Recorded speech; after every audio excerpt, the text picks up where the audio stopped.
Friends, চলে এলাম আজকে আবার একটা রেসিপির সঙ্গে নিয়ে। আজকের রেসিপি পুঁই শাকের চচ্চড়ি। তো আমার নতুন রেসিপিতে তোমাদের সবাইকে স্বাগত জানাই। তো চলো আগে পুঁই শাকগুলো তুলে নিই। তো আমাদের বাগানে অনেকগুলো পুঁই শাক হয়েছে, তো সেই পুঁই শাক তুলে আমি রান্নাটা তোমাদের দেখাবো। আর তার সঙ্গে বাগান থেকে বেগুনও তুলবো। তো চলো বাগান থেকে বেগুন আর পুঁই শাক তুলে তোমাদের এই রেসিপিটা শেয়ার করব। আর বানাবো মাছের মাথা দিয়ে। তো চলো তোমরা পুরো রেসিপিটা তোমরা দেখে নাও। তো দেখো ফ্রেন্ডস, আমাদের বাগানে কত পুঁই শাক হয়েছে। আর এই গাছটাও দেখো, একটাই গাছ কিন্তু অনেক হয়েছে, মানে একদম নিচ থেকে শুরু করে একদম উপর পর্যন্ত চলে গেছে। আর পাতাগুলো দেখেছো কত বড় বড় হয়েছে। তো তাই ভাবলাম একটু এই রেসিপিটা শেয়ারই করা যাক। তো বাগানের পুঁই শাক দিয়ে তোমাদের এই রেসিপিটা শেয়ার করব। আর দেখো এই যে বীজও হয়ে গেছে, তো এই বীজগুলো নিয়ে আমি আবার গাছ করব। তো চলো পাতাগুলো তুলে নিই। তো আমি শাক তুলে নিয়ে চলে এলাম আর এই বেগুন বাগানে চলে এসেছি। তো এখানে অনেকগুলো বেগুন হয়েছে, এই বেগুনগুলো তুলবো। আর একটা কী বলো তো তোমাদের, আর একটা আমি জিনিস দেখাই। এখানে ইঁদুর বেগুন খেয়ে নেয় জানো। এই যে দেখো কত ইঁদুর বেগুন খেয়েছে। তো প্রত্যেক দিন সন্ধ্যেবেলা রাত্রেবেলা এসে ইঁদুর সব বেগুনগুলো আমাদের খেয়ে নিয়েছে জানো। তো চলো আমি বেগুনগুলো তুলে নিই ঝটপট করে। তো দেখো বাগান থেকে কতগুলো বেগুন পেলাম আমি, আর সঙ্গে বাগানে আমও পড়েছিল, তুলে নিয়ে এলাম।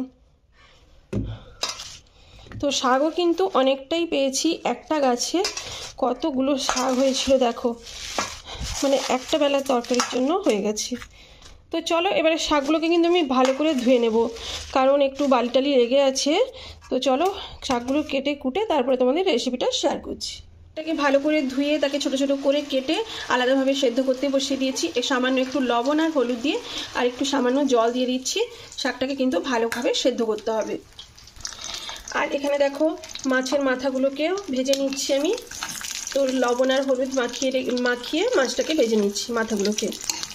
তো শাকে বা চচ্চড়িতে মাছের মাথা দিয়ে যদি করা হয়, তবে মাছের মাথাটাকে কিন্তু তোমরা খুব ভালোভাবে ভাজবে, যেন একটু মুচমুচে হয়। তো দেখো আমার মাথাটা কিন্তু ভাজাও হয়ে গেছে। তো ফ্রেন্ডস দেখো এখানে আমার মাছের মাথাগুলো কিন্তু ভাজা হয়ে গেছে। আর দেখো এখানে আলু বেগুনগুলোও কেটে নিয়েছি। আর এখানে আমার শাকটাও কিন্তু সেদ্ধ হয়ে গেছে। তো চলো এবার আমি তোমার রান্নাটা কিভাবে বানাই তো সেটাই তোমরা দেখো। তো এখানে দেখো আমার মাছের মাথাগুলো ভাজা হয়ে গেছে। আর এই যে দেখো আলু আর বেগুনগুলোকে আমি ছোট ছোট করে কেটে নিয়েছি। আর এখানে আমার শাকটাও কিন্তু সেদ্ধ হয়ে গেছে। তো এবারে কিন্তু রান্নাটা শুরু করব। তো মাছ ভাজার পরে যে বাকি তেলটা, তো সেই তেলেই কিন্তু আমি রান্নাটা করছি, আর এক্সট্রা কোনো তেল দিচ্ছি না। তো প্রথমেই দিয়ে দেবো আমি শুকনো লঙ্কা। তো শুকনো লঙ্কাটাকে একটু ভাজা ভাজা করে নিতে হবে। তো দেখো আমার শুকনো লঙ্কাটা ভাজা ভাজা হয়ে গেছে। তো এবারে আমি দিয়ে দেবো 5 ফোড়ন, 1 চামচ মতন 5 ফোড়ন দিয়ে দিলাম। তো 5 ফোড়নগুলো একটু দেখো ভেজে নিলাম, ভাজা ভাজাও হয়ে গেছে। তো এবারে দিয়ে দেবো রসুন। তো এখানে আমি 4-5টা মতন রসুনকে থেতো করে নিয়েছি। তো রসুনটাকে একটু হালকা ভাজা ভাজা করে নিতে হবে। তারপরে দিয়ে দেবো আমি এখানে পেঁয়াজ। তো পেঁয়াজ এখানে আমি নিয়েছি, একটা বড় সাইজেরই পেঁয়াজ নিয়েছি। তো পেঁয়াজটাকে একটু হালকা ভাজতে হবে। তো পেঁয়াজ কিন্তু মানে পেঁয়াজটা যেন না পুড়ে যায়।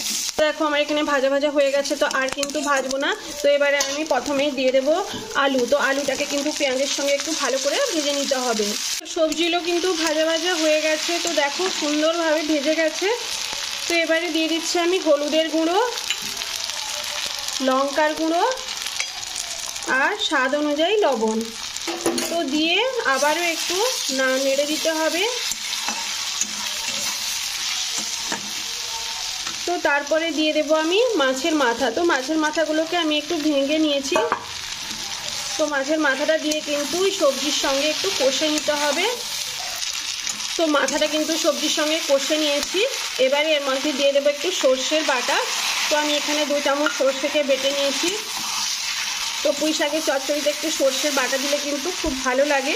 বিশেষ করে মাছের মাথা দিয়ে পুঁই শাক করলে একটু সর্ষের বাটা না দিলে কিন্তু ভালো লাগে না। তো দিয়ে এটাকে একটু কষে নিচ্ছি আমি আবারও। তো এবারে দিয়ে দেবো শাক। তো দেখো শাকটা আমার সেদ্ধ হয়ে গেছিলো সুন্দরভাবে।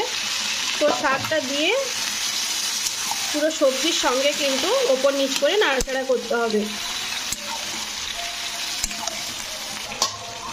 তো সর্ষে দিয়েছিলাম, তারপরে সামান্য আরও একটু জল দিয়ে দিলাম, কারণ আলুটা একটু সেদ্ধ করতে সামান্য একটু জলের প্রয়োজন ছিল।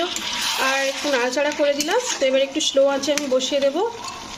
তো দেখো আমার পুঁই শাকটা কি সুন্দর দেখতে হয়েছে। তো তোমরাও পারলে এরকম একবার ট্রাই করতে পারো। আর আমার রেসিপিটা কেমন হয়েছে অবশ্যই কিন্তু কমেন্ট করে জানিও। যদি ভালো লেগে থাকে একটা লাইক করো, শেয়ার করো। আর চ্যানেলে যারা নতুন এখনও পর্যন্ত আমার চ্যানেলটাকে সাবস্ক্রাইব করো তো প্লিজ আমার চ্যানেলটাকে সাবস্ক্রাইব করে আমার পাশে থেকো। যারা অলরেডি চ্যানেলটাকে সাবস্ক্রাইব করে দিয়েছো তাদেরকে অনেক অনেক ধন্যবাদ। আমার আলু কিন্তু সেদ্ধ হয়ে গেছে। তো এবারে সব শেষে যেটা দেবো সেটা হচ্ছে, যেটা দিলে আরও টেস্ট হয়ে যাবে, সামান্য একটু চিনি। তো দিয়ে এবারে আমি ওভেনটা অফ করে দিয়ে একটা প্লেটে নিয়ে নিচ্ছি। দেখো আমি একটা প্লেটের মধ্যে ঢেলে নিয়েছি। তো চলো এখানে ভিডিওটা শেষ করছি, দেখা হচ্ছে নেক্সট একটা ভিডিওতে। ততক্ষণে তোমরা সবাই ভালো থেকো, সুস্থ থেকো।